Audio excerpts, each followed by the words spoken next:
everyone, and welcome to Spiegelmom Scraps Fab Friday video. So I'm showing you here the products I want to use from the Spiegelmom Scrap Shop. I really wanted to use this brand new sequin mix called Adore. It has this gorgeous purpley color in it, which is a color I don't really use very often. I also have Moody Mauve colorings, which I haven't used at all yet. So I was really wanting to get some to try out some of these products and use some of these products I hadn't had a chance to use yet. So I pulled out a much older line, which maybe you have in your stash.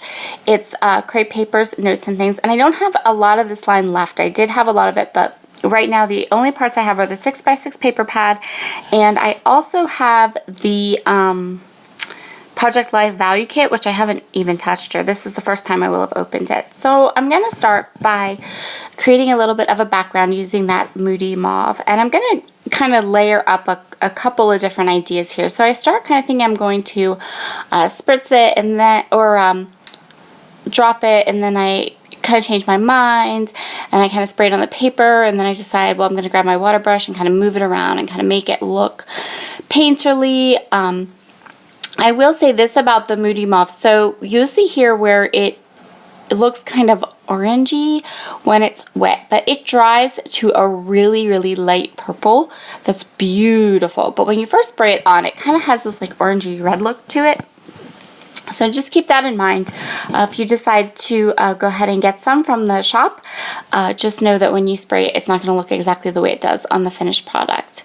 So now I'm splattering, and I'm just going to play. I'm going to play with some water. I'm going to drop big water droplets onto this top and bottom. And then I'm going to go ahead and grab a paper towel and kind of blot it away to kind of make these water drops. And I just was kind of playing with the colorings, what they would do, how they look, you know, when I use this technique on them, just some different things. I just wanted a little bit of color at the top and a little bit of color at the bottom of my layout. And I also wanted different shades of that mauve color. So I went ahead and as you can see, I kind of blotted everything up, and then I'm going to go in with some drops that'll be a little darker, so we'll have some light spaces and some dark spaces. And while that dries, I'm going to go ahead and work with what I have to map my photo with. So I decided on these two 6x6 papers. I went through the pad and I just pulled some craft colors and some of the dark purple colors, so like the fuchsia colors, out of the collection, because those are the colors that will match my sequin mix. So the sequin mix has the fuchsia and yellow and gray. So I'm going to make sure that those colors are well represented in my layout. And I'm inking everything up today with Hickory Smoke Distress ink. So I have that gray kind of look to everything. And off camera, I did ink up all of those Project Life cards that you see that I pulled out, and I inked up all of the die cuts. And so I'm just taking this 4x6 Project Life card and I cut it into all different pieces. I'm going to use bits and pieces of it just to get little pops of the colors that I want to make sure are in my mats. And so again, and I've done this before on layouts where the first one is a full sheet of full mat, and then the second, the last layer is a full mat, but the middle layers are just little bits and pieces that I kind of maybe puzzle together is a good word to put it, to get those little bits of the color that I want. And so I didn't have any problems cutting up these Project Life cards because, like I said, this is the first time I've opened that value kit. I don't have any other pieces except the 6x6 pad and the value kit left, so we're just, I decided we were just going to go ahead with that and kind of cut up and use those Project Life cards on a 12x12 layout. So my last mat is going to be this purple mat, and then I think I went and made dinner because my background still wasn't dry, and I'm just going to kind of clean up and kind of let everything sit till the background dries. And then I think the next day, or maybe the next morning, was when I pulled the backgrounds out. So actually, I think it was that night after dinner that I came back and did finish it up. So my paper warped just a bit, and I did add some Heidi Swapp Gold Color Shine splatters to my mauve, but I love how that marbled look is, and I do end up covering most of it up, but I think I'm going to do this again with a bigger background and just kind of play with that idea again of the big drops of water, because I do like it.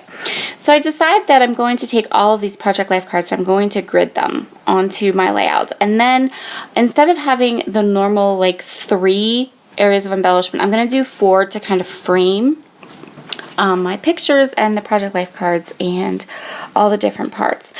I am by no means a super straight scrapbooker, so instead of trying to make all of these Project Life cards straight on the grid, I just made them so that some go off the bottom and then the next row goes off the top and then the next row goes off the bottom, and that helped to make sure that it looked nice and it didn't look goofy if they weren't exactly even.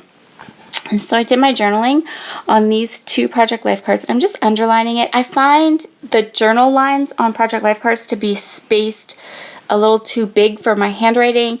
So, and sometimes that helps when you underline it in black. But I always feel like my handwriting looks funny on the pre-lined Project Life cards because I feel like there's too much space and my handwriting's too small.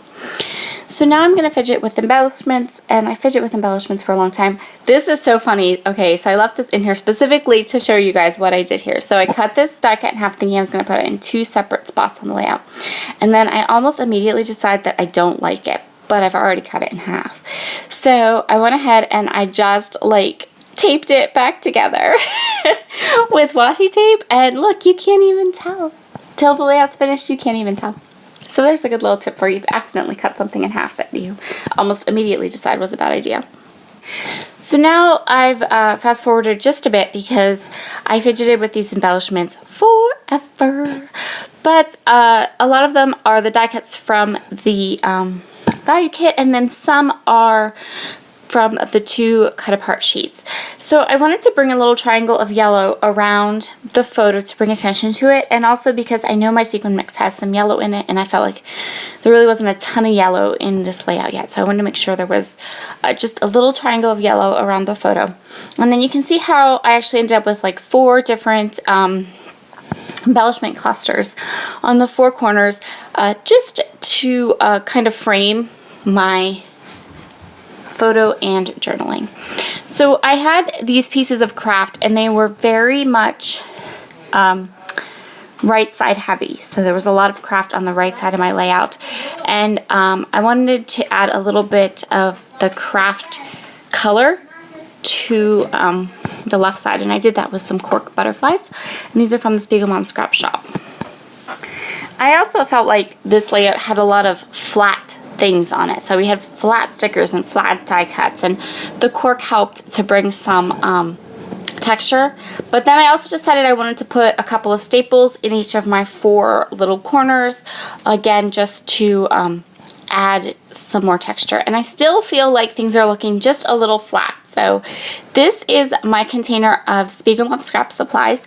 I keep it in this little cardboard thing from the farmer's market, and it's really good. So I'm just flipping through everything and kind of looking to see if there's something that can add just a little bit more texture, a bit more color, and I find these gray heart fetty felt hearts, and perfect. They're perfect. I usually find when I want a little bit of something, just a little bit more texture, a little bit more color, if I flip through my Spiegelmom Scraps embellishment container, I will find what I'm looking for because there's so many gorgeous things in that shop. So now I'm taking my sequins and I'm just sprinkling them in each of these areas of embellishments. This is just my favorite thing right now to do, is just to drop them. Let them bounce around my page and land where they're going to land. And the only thing that I did go back through and do was to make sure that I had a little bit of the yellow sequence in each of the embellishment sections, just to spread that yellow through a bit more. But you'll see I even left a sequin on my picture because it kind of landed. So this layout is about my oldest son, and it tells, the journaling talks about how in the last year his maturity level has grown, which is kind of a big deal and really, really awesome because he is autistic. And so the fact that he is, you know, like we went to New York City and he was kind of talking about his future and what he wanted to do, and it was really interesting. And so that's a big change for us, to have him kind of get a little bit more maturity and start to think about things like that. So this layout, that my journaling talks about that, and there was this really nice picture that was taken of us. So I hope you've enjoyed this Fab Friday video. I'll see you next week. Bye!